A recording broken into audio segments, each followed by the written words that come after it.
राधा रसोई की खिड़की के पास खड़ी थी। हाथ में पकड़ी चाय की प्याली ठंडी हो चुकी थी। हॉल से ससुराल वालों की तीखी आवाजें आ रही थीं। वे फिर से उसके मायके और उसकी काबिलियत पर सवाल उठा रहे थे। राधा ने प्याली सिंक में रखी और बिना एक शब्द कहे अपने कमरे की ओर बढ़ गई। उसने भारी कदम बजाए और कमरे का दरवाजा अंदर से बंद कर लिया। अलमारी के सबसे नीचे दबे पुराने बैग को उसने बाहर खींचा। धूल की परत हटते ही उसे अपनी पुरानी किताबें मिली। उसने एक पन्ना पलटा, कागज की गंध और पुरानी यादें उभर आईं। उसने अलमारी के कोने से अपनी डिग्री के कागजात निकाले, कागजों को एक लिफाफे में डाला और उसे मजबूती से बंद कर दिया। बाहर हॉल का शोर अब भी सुनाई दे रहा था, लेकिन राधा ने अपनी मेज पर रखे लिफाफे को हाथ में लिया। उसने कमरे की बत्ती बुझाई। सुबह होने से पहले ही उसे यहां से निकलना था। उसने अपना बैग उठाया और दरवाजे की कुंडी पर हाथ रखा। वह अब और नहीं सुनेगी। सूरज की पहली किरण फूटने से पहले राधा घर से बाहर निकल गई। उसने शहर के एक कोचिंग सेंटर में दाखिला लिया।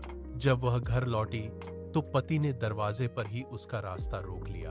उसने राधा के हाथ से बैग छीनकर जमीन पर पटक दिया। बैग के अंदर की किताबें और कागज बिखर गए। पति चिल्लाया, ये सब नाटक बंद करो।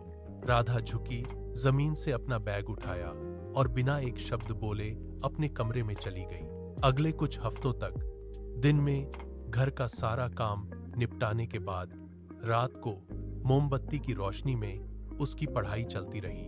उसने लैपटॉप पर ऑनलाइन फ्रीलांसिंग का काम ढूंढा। उंगलियां कीबोर्ड पर तेजी से चलने लगी। पहली कमाई का चेक आते ही उसने उसे मेज पर पति के सामने रख दिया। कागज की सरसराहट के साथ वह चेक मेज पर स्थिर हो गया। घर में सन्नाटा छा गया। पति ने चेक की ओर देखा, फिर राधा की ओर। राधा ने अपनी मेज की ओर रुख किया और अगली किताब खोल ली। मेज पर रखे चेक को देखकर ससुराल वालों के चेहरे लाल हो गए। उन्होंने चिल्लाते हुए राधा को घर से निकालने की धमकी दी। राधा ने कोई बहस नहीं की। वह अंदर गई और अपना सूटकेस निकाला। उसने अलमारी से कपड़े और जरूरी कागजात उसमें भरे। सूटकेस की जिप बंद होने की आवाज पूरे कमरे में गूंजी। उसने सूटकेस उठाया और मुख्य द्वार की ओर बढ़ी। पीछे से आती आवाजों को अनसुना करते हुए उसने कुंडी खोली और बाहर कदम रख दिया। शहर की भीड़ में वह एक छोटे से कमरे तक पहुंची। उसने चाबी घुमाई और दरवाजा खोला। कमरा छोटा था, दीवारों पर सीलन थी। उसने सूटकेस मेज पर पटका। यहां न कोई ताने थे, न कोई टोकने वाला। उसने अपनी किताबें निकालीं और मेज पर फैला दी। रात के सन्नाटे में केवल पन्ने पलटने की आवाजें आ रही थीं। इंटरव्यू की तारीख करीब थी। उसने घड़ी देखी, फिर अपनी नोट्स की ओर झुकी। हाथ में पेन थामे वह लगातार लिखती रही। बाहर सड़क की बत्तियां बुझ चुकी थीं, लेकिन उसकी मेज पर जलती लैंप की रोशनी तेज थी।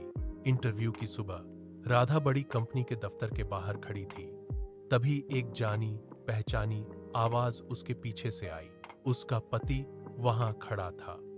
उसने राधा का रास्ता रोका और उसे वापस चलने के लिए मजबूर करने लगा। राधा ने कोई बहस नहीं की। उसने अपनी जेब से फोन निकाला और स्क्रीन पर रिकॉर्डिंग का बटन दबा दिया। उसने शांति से कहा, अब मैं अपनी जिंदगी खुद चुनती हूं। पति ने हाथ बढ़ाया, लेकिन राधा पीछे हट गई। उसने पास खड़े गार्ड की ओर इशारा किया। गार्ड ने तेजी से कदम बढ़ाए और पति का हाथ पकड़ लिया। पति ने चिल्लाने की कोशिश की, लेकिन गार्ड ने उसे दफ्तर के गेट से बाहर की तरफ धकेल दिया।